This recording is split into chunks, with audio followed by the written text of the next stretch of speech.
नमस्कार मित्रों, आप सभी का हार्दिक स्वागत है हमारी चैनल धर्मार्थ पे। दोस्तों, क्या जानते हैं कि नास्तिक दर्शन कौन सा है? आपने चारवाक सिद्धांत के बारे में तो जरूर सुना होगा। क्या आप जानते हैं कि चारवाक सिद्धांत पढ़ने के बाद व्यक्ति नास्तिक क्यों बन जाता है?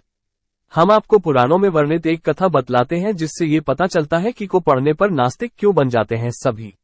आप तो जानते ही होंगे कि देवता और असुर सौतेले भाई हैं। देवताओं और असुरों के मध्य हमेशा ही स्वर्ग के आधिपत्य के लिए युद्ध होते रहे हैं। जब समुद्र मंथन हुआ था तब भी देवता और असुरों के बीच अमृत को लेकर वाद विवाद हो गया था। समुद्र मंथन से निकले अमृत पर देवता और असुर दोनों ही अपना अधिकार जताने की कोशिश कर रहे थे। ऐसे में भगवान विष्णु ने मोहिनी रूप लेकर असुरों को मोहित करके उनसे अमृत छीन लिया और उसे देवताओं को दे दिया। भगवान हरि के द्वारा देवताओं का पक्ष हमेशा ही लिया जाता रहा है। जब असुरों के राजा बलि ने तीनों लोकों पर अपना शासन कर लिया था तब भगवान विष्णु ने वामन अवतार लेकर उनसे 3 पग भूमि मांगी। और आप तो जानते ही हैं कि भगवान ने 3 पग भूमि में राजा बलि के तीनों लोकों सहित राजा बलि को भी नाप लिया और अपना दास बना लिया। भगवान ने एक बार फिर देवताओं को स्वर्ग दिला दिया। ये सब देखकर असुर बड़े हैरान थे।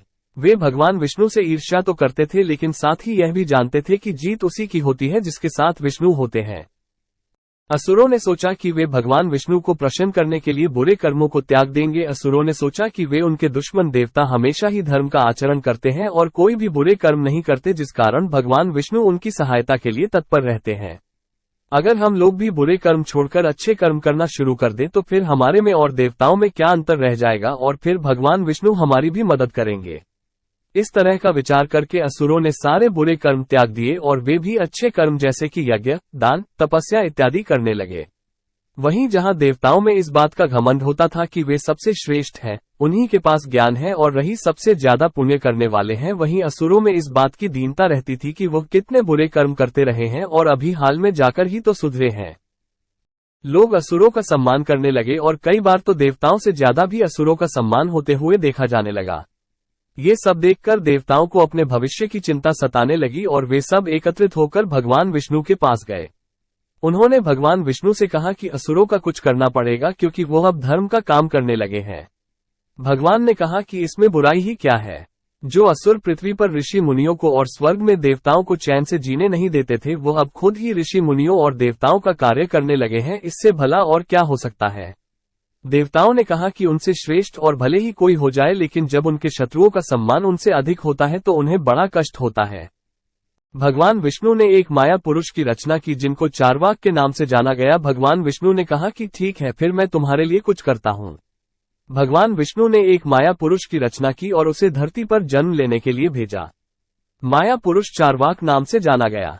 चारवाक जैसे जैसे बड़े हुए उन्होंने देखा कि इस पृथ्वी पर सभी दुखी हैं और किसी को भी सुखी होने का सही मार्ग पता नहीं है। चारवाक ने देखा कि लोग भविष्य में सुखी होने के लिए अपना आज का सुख को रहे हैं। लोग स्वर्ग जाने के लिए यज्ञ, हवन, पूजन इत्यादि कर रहे हैं और अपने आज के समय को व्यर्थ गंवा रहे हैं। उस समय भारत देश में बहुत सारे यज्ञ किए जाते थे और लोगों को नए दर्शन की हमेशा लालसा रहती थी। चारवाक ने अपने चारवाक दर्शन की रचना की। उनकी इसी लालसा को पूरा करने के लिए चारवाक ने अपना चारवाक दर्शन दिया। चारवाक ने कहा कि स्वर्ग और नरक कुछ नहीं होता, ना देवता होते हैं और ना ही कोई भगवान है। ये प्रकृति 5 भौतिक तत्वों से मिलकर बनी है और जीव का शरीर भी उन्हीं 5 तत्वों से मिलकर बना है। इसके अतिरिक्त और कुछ नहीं है। शास्त्रों में लिखी बातें केवल कल्पनाएं हैं, इसलिए मनुष्य को इसी जीवन में सुखी होने का प्रयास करना चाहिए, ना कि स्वर्ग जाने के लिए तपस्या करनी चाहिए। चारवाक न के सिद्धांत से प्रभावित होकर लोग देवताओं की और भगवान की पूजा अर्चना करने से कोसों दूर हो गए। ये देखकर देवता एक बार फिर भगवान विष्णु के पास गए और उन्होंने कहा कि हमने तो आपसे असुरों को नास्तिक बनाने के लिए कहा था, आपने जो सभी लोगों को ही नास्तिक बना दिया। भगवान ने कहा कि यह सब उन्होंने देवताओं के कहने पर ही किया है और वहीं दूसरी ओर किसी के विचारों पर कोई दूसरा अधिकार नहीं कर सकता। हर व्यक्ति को अपने विचारों के अनुसार जीने की स्वतंत्रता है, इसलिए चारवाक को रोकना उचित नहीं और साथ ही उन्हें भी जो चारवाक के सिद्धांत को अपनाना चाहते हैं।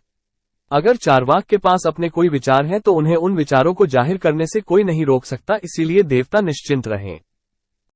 अगर आपको हमारी ये प्रस्तुति पसंद आई हो तो हमारे वीडियो को लाइक कर चैनल को सब्सक्राइब कर दीजिएगा।